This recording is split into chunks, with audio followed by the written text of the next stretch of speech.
नमस्कार, स्वागत है आपका पांच का पंच में। मैं हूं सनी गंगा सागर आपके साथ में। घड़ी में शाम के 5 बजने वाले, ऐसे में दिन भर की तमाम बड़ी और महत्वपूर्ण खबरें लेकर एक बार फिर हम आपके सामने हाजिर हैं।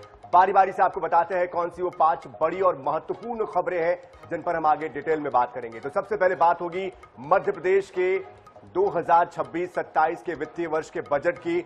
बजट आज पेश किया गया है और deputy chief minister Jagdish Devda, वित्त मंत्री जगदीश देवड़ा ने यह बजट पेश किया। 4,38,317 करोड़ रुपए का यह बजट था। क्या इस बजट में इस बार खास रहा, वो भी बताएंगे। दूसरी खबर दिल्ली से होगी, जहां पर चुनाव आयोग ने बता दी है तारीख राज्यसभा चुनाव की। 10 राज्यों की 37 सीटों के लिए ये चुनाव होने जा रहे हैं। और तीसरी बड़ी खबर छत्तीसगढ़ से होगी, जो कि रायपुर से जुड़ी हुई है, जहां पर डीएड अभ्यर्थियों को लेकर जो आंदोलन चल रहा था पिछले 1.5 महीने से, वो अब तेज हो चुका है। अब तक इसका नतीजा कुछ निकल नहीं पा रहा है। ऐसे में फिलहाल ताजा हालात क्या है, किस दिशा में यह आंदोलन जा रहा है, वो भी बताएंगे। बताने वाली खबर चौथी खबर भी है, क्योंकि देखिए अतिक्रमण को हटाने के लिए जब टीम पहुंची तो सूरजपुर में जब ये टीम पहुंची तो यहां पर जमकर हल्ला हो गया। सुंदरगंज गांव के बथानपारा में 2 पक्ष आपस में भिड़ गए, विवाद की स्थिति बन गई। पांचवी खबर होगी कटनी से, जहां पर मौत की एक दीवार कैसे सरकार के सिस्टम की पोल खोल रही है, कैसे सरकार काम करती है, सिस्टम काम करता है और कैसे किसी की जान की कोई परवाह नहीं होती है, ये खबर बताती है। ऐसा नहीं कि पहली कोई खबर हो, लेकिन इस खबर में क्या खास है वो भी आपको दिखाएंगे।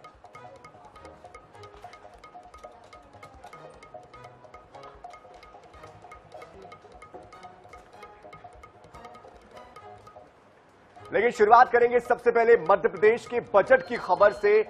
वित्त वर्ष 2026-27 के लिए डेप्यूटी चीफ मिनिस्टर और वित्त मंत्री जगदीश देवड़ा ने बजट पेश किया।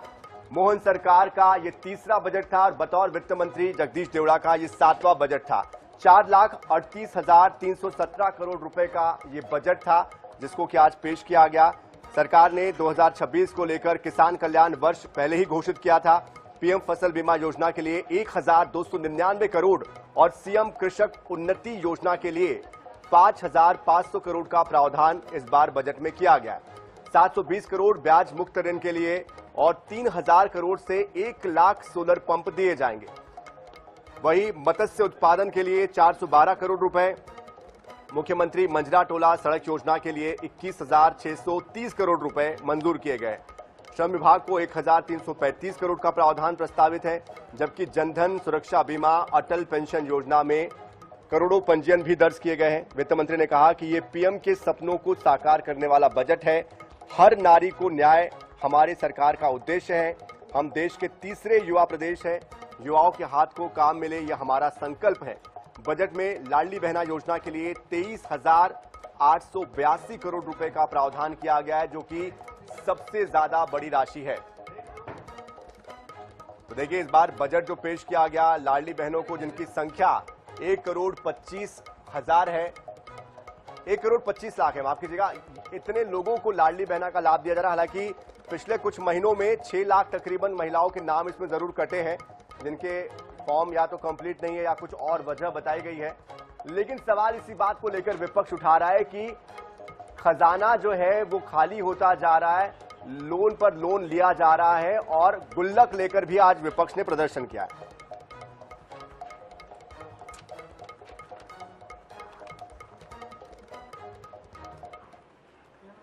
और दूसरी खबर है निर्वाचन आयोग से, जिसने कि राज्यसभा के चुनाव के लिए तारीखों का ऐलान कर दिया है। 10 राज्यों की 37 राज्यसभा की सीटें हैं जो कि खाली होने जा रही हैं और आगामी 16 मार्च को वो तारीख होगी जब राज्यसभा के लिए जो चुनाव है वो होना है। तो सुबह 9 बजे से शाम 4 बजे के बीच वोटिंग होनी है। शाम 5 बजे वोटों की गिनती कर ली जाएगी। तो इन 37 सीटों में से जो सीटें खाली हो रही है, कहां पर हो रही है? महाराष्ट्र में 7, तमिलनाडु में 6, पश्चिम बंगाल, बिहार में 5-5 सीटें राज्यसभा की खाली हो रही है। इसमें शरद पवार, रामदास अठावले, कनिमोझी, तिरुचि शिवा, राज्यसभा के उपसभापति हरिवंश का कार्यकाल 2 अप्रैल को समाप्त हो रहा है। 12 एनडीए के पास सीटें हैं, 25 विपक्ष के पास सीटें हैं इन 37 सीटों में से, जहां पर आगामी समय में राज्यसभा के लिए चुनाव होना है। तो कई नए चेहरों को भी मौका इस बार देने की बात कही जा रही है और खासतौर पर उन चेहरों को मौका देने की कोशिश होगी जिनको कि लंबे समय से कोई मौका नहीं मिला है। इस तरह की अटकलें भी तेज है, कुछ नाराज है, उनको भी पार्टी आगे करना चाहेगी, चाहे वो बीजेपी हो या कांग्रेस हो। तो देखना होगा किस तरह से ये आने वाले समय में चुनाव संपन्न होते हैं। 37 सीटें हैं जिस पर ये चुनाव होना है, 10 राज्य हैं, तो तमाम समीकरणों को और नेताओं को ध्यान में रखते हुए नामों को आगे बढ़ाया जाएगा।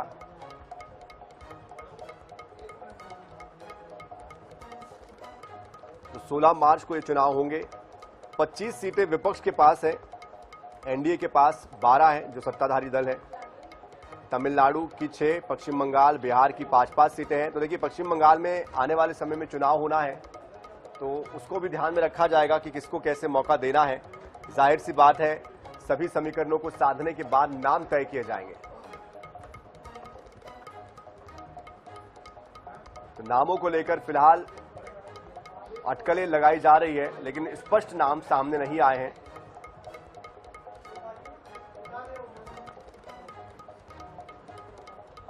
तो राज्यसभा के लिए ये सीटें खाली हुई है। हालांकि देखा जाए तो सत्ता पक्ष का पलड़ा भारी है, क्योंकि संख्या बल के आधार पर देखा जाए तो अब तक के देखा गया है कि संख्या बल के आधार पर। और इस बीच हमारे साथ हमारे दिल्ली के संवाददाता स्पर्श शर्मा भी जुड़ चुके हैं, उनका रुख कर लेते हैं। स्पर्श, 10 राज्यों की 37 राज्यसभा की सीटों को लेकर किन किन लोगों के नामों को लेकर अटकलें तेज है? क्या इस बार राज्यसभा के चुनाव को लेकर पार्टियां ध्यान में रखने वाली है? किस तरह के उम्मीदवारों को उतारने की तैयारी है?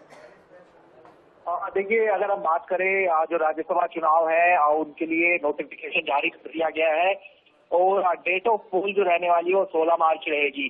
खासतौर पर जो निगाहें हैं वो बड़े चेहरों को लेकर रहने वाली हैं। जिस तरीके से छत्तीसगढ़ की 2 सीटें खाली हो रही है, हरियाणा की 2 सीटें खाली हो रही है। जो बड़े नाम इसमें जो है हटते हुए नजर आ रहे हैं वो शरद पवार का नाम है। इसके अलावा अभिषेक मनु सिंघवी जो है उनका नाम देखने को मिलता हुआ नजर आता है। और खासतौर पर हमने देखा था कि छत्तीसगढ़ के संदर्भ में पिछली बार जो बाहरी नाम थे वो कहीं ना कहीं आगे आते हुए नजर आए थे। केटीएस तुलसी की बात करें या फिर अन्य नामों की बात की जाए तो इस बार क्या छत्तीसगढ़ के ही निवासी को जो है टिकट दी जाएगी राज्यसभा के संदर्भ में, या फिर एक बार फिर से कांग्रेस की तरफ से कोई बाहरी नाम जो है दिया जाता है? उसमें कई सारे नाम हो सकते हैं। वो जो है आने वाले समय में जब बैठकों का दौर चलेगा देखने वाली बात रहेगी। क्या अभिषेक मनु सिंघवी को रिपीट करने का काम किया जाएगा किसी स्टेट से, या फिर जिस तरीके से पिछली बार भी हुआ था कि पवन खेड़ा को क्या जो है लाया जा सकता है राज्यसभा में? ऐसे कई नाम है जिनको लेकर गुवाहाटी तेज देखने को मिलती नजर आती है। लेकिन जब इस प्रकार के आगे देखना होगा किस तरह के नामों को आगे बढ़ाया जाता है। अटकलों का बाजार तो गर्म है। बहुत शुक्रिया फिलहाल इस पूरी जानकारी के लिए।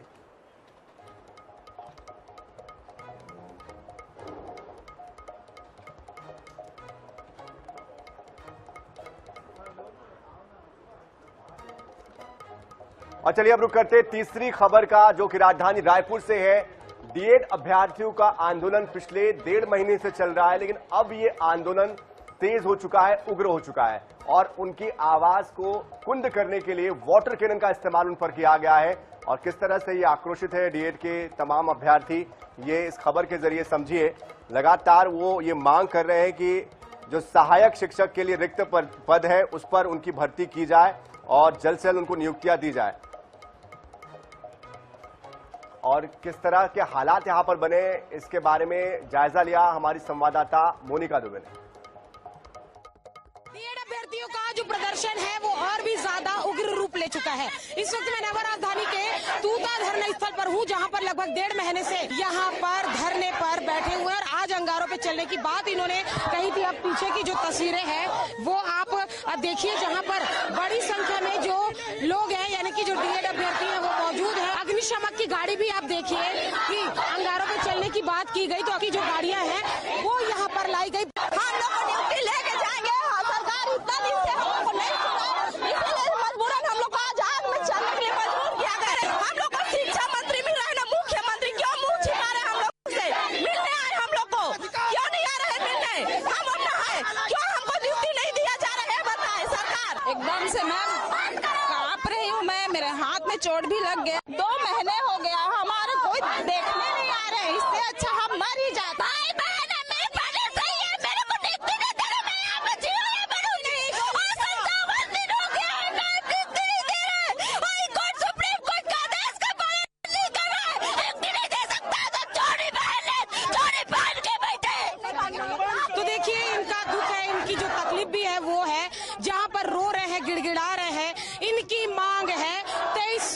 भर्ती पद यानी कि 2300 पदों पर भर्ती की बात जो कही गई थी उसे लेकर इनका जो आंदोलन है। और अब की तस्वीर जो है जहां पर एक और पुलिस प्रशासन प्रशासनिक अमला, दूसरी ओर बीएड अभ्यर्थी जो बड़ी संख्या में मौजूद है। तस्वीरें बैक टू बैक हम आपको दिखा रहे हैं जहां पर अंगारों पे चलने की जो बात है वो की गई। और अब जो तस्वीरें निकल कर सामने आ रही है जहां पर कल देर रात शिक्षा मंत्री के पहुंचे और अब अंगारों पे चलने की बात की गई।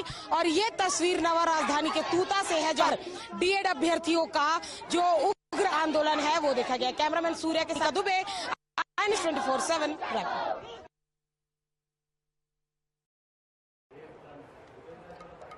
और जिस तरह से ये आंदोलन चल रहा है, लगातार हाईकोर्ट और सुप्रीम कोर्ट भी कह चुका है कि 2300 पदों को लेकर जो भर्तियां है उसको सरकार कराए, लेकिन अब तक इस पर कोई भी संज्ञान नहीं लिया गया है। कंटेम्प्ट ऑफ कोर्ट के तहत भी इस तरह का मामला सामने आता है। सिर्फ इस पर क्या जवाब आता है देखना होगा। इसी के साथ इस खास पेशकश में इतना ही। ताजा खबरों के लिए, अपडेट्स के लिए आप बने रहिए INS 24/7 के साथ। नमस्कार।